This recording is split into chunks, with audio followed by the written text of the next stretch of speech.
అందరికీ నమస్కారం. తెలుగు కథల సంపుటికి స్వాగతం. నేను చెప్పే కథలు కనుక మీకు నచ్చినట్లయితే తప్పకుండా లైక్ చేసి, షేర్ చేసి, సబ్స్క్రైబ్ చేసుకోండి. చందమామ కథల్లో తప్పిపోయిన సిరి. ఇది 25 ఏళ్ల నాటి చందమామ కథ. ఒక చిన్న పల్లెలో మందరుడు అనే ఒక బీద యువకుడు ఉండేవాడు. అతడికి తల్లిదండ్రులు కానీ చుట్టుపక్కలు కానీ ఎవరూ లేరు. జీవనోపాధికి అవసరమైన ఏ వృత్తి కూడా అతడికి అలవడలేదు. ఒకనాటి రాత్రి భోజనాలైన తరువాత పల్లెవాసుల్లో కొందరు పెద్దలు లోకాభిరామాయణం మాట్లాడుకునేందుకు ఒక రావి చెట్టు కింద కూర్చున్నారు. మాటల సందర్భంలో పేదవాడైన మందరుడి ప్రస్తావన వచ్చింది. వాడికి ఏదైనా వృత్తి కల్పించి ఒక ఇంటివాణ్ణి చేయటం పల్లెలో పెద్దలైన మన బాధ్యత అని నిర్ణయించుకున్నారు. ఆ మరుసటి రోజు నుంచి పల్లెలో ఉన్న 100 కుటుంబాల వారికి కుటుంబానికి ఒక కావిడి చొప్పున చెరువులో నీళ్లు మందరుడు చేరపోయాలని అతడికి తెలియపరిచారు. ఇందుకుగాను రోజూ ఒకరి ఇంట్లో భోజనం, అందరూ కలిసి అతడికి ఒక ఇల్లు కట్టిపెట్టడం ఏర్పాటు జరిగింది. ఆనాటి నుంచి మందరుడు ఉదయం మొదలు సాయంకాలం వరకు పల్లెలోని వారికి నీళ్లు చేరబోస్తూ ఉండేవాడు. కొన్నాళ్ల తర్వాత ఒకనాటి రాత్రి ఊరి పెద్దలందరూ రావి చెట్టు కింద కూర్చొని మాట్లాడుకుంటుంటే మందరుడు కూడా కొంచెం ఎడంగా కూర్చుని వింటున్నాడు. ఆ పల్లెలో ఉన్న అతి పురాతనమైన శివాలయాన్ని గురించి సంభాషణ ప్రారంభమైంది. ఆ ఆలయంలో ఒక శాసనం ఉందని, అందులో అతి చిత్రమైన విషయం చెక్కబడి ఉందని ఒక వృద్ధుడు అన్నాడు. ఆ శాసనంలో ఇలా ఉన్నది: ఎవడైనా సరే శివలింగానికి 150 బిందెల నీరు అభిషేకం చేస్తే చక్రవర్తి అవుతాడు. పెద్దల్లో ఒకడు ఆ శాసనం వట్టి కల్లని వాదించాడు. 150 బిందెల నీళ్లు శివలింగానికి అభిషేకం చేస్తేనే చక్రవర్తి పదవి లభ్యం అయ్యేటట్టయితే ఆ పని ప్రతివాడూ చేయగలడని, అందరూ చక్రవర్తులు కాగలరని వెటకారంగా మాట్లాడాడు. కొంత వాదం జరిగిన తర్వాత తక్కిన పెద్దలు కూడా ఆ శాసనం కల్లై ఉంటుందని అంగీకరించారు. ఈ వాదోపవాదాలన్నీ విన్న మందరుడికి ఆ రాత్రి నిద్ర పట్టింది కాదు. అతి పురాతనమైన ఆ శాసనం కల్ల ఎలా అవుతుంది అనుకున్నాడు.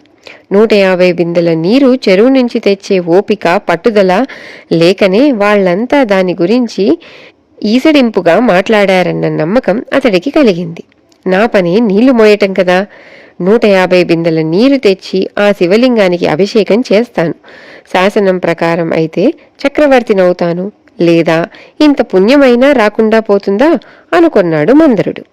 ఇక మరుసటి రోజున పల్లెలో వాళ్లకు నీళ్లు చేరబోయటం అవగానే శివలింగానికి అభిషేకం ప్రారంభించాడు. నీళ్ల బిందెలు లెక్క కట్టి శివలింగం నెత్తిన పోయసాగాడు.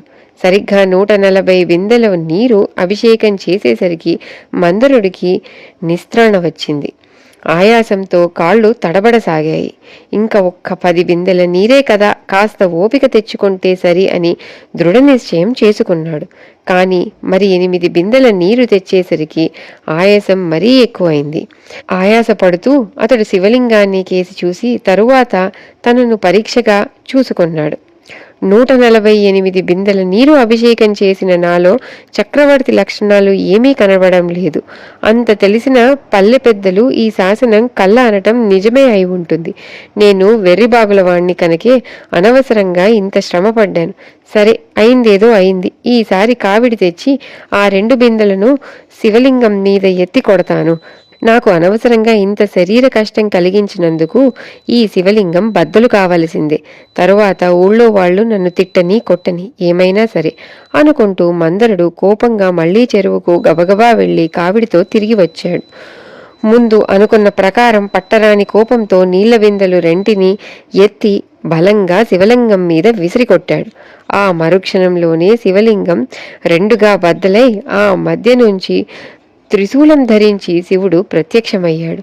మందరుడు భయంతో వణికిపోసాగాడు. అప్పుడు శివుడు, ఓరి మందర, నువ్వు మూర్ఖుడవు, మందబుద్ధివి. చేయదలుచుకున్నది భక్తి శ్రద్ధలతో చేసి ఫలాన్ని కోరటం బుద్ధిమంతుల లక్షణం. నీ మూర్ఖ చేష్ట వలన ఫలితాన్ని పోగొట్టుకున్నావు. ఆ 2 బిందెల నీటిని భక్తితో అభిషేకించినట్టయితే నువ్వు నిజంగానే చక్రవర్తిత్వానికి అర్హుడయ్యేవాడివి. సరే, ఇక్కడి నుంచి బయటికి వెళ్ళు అని మందలించాడు. మందరుడు తల వంచుకొని ఆలయం నుంచి బయటికి వెళ్లేందుకు వెనుదిరిగేంతలో బద్దలైన శివలింగము, శివుడు కూడా అక్కడి నుంచి మాయమయ్యారు.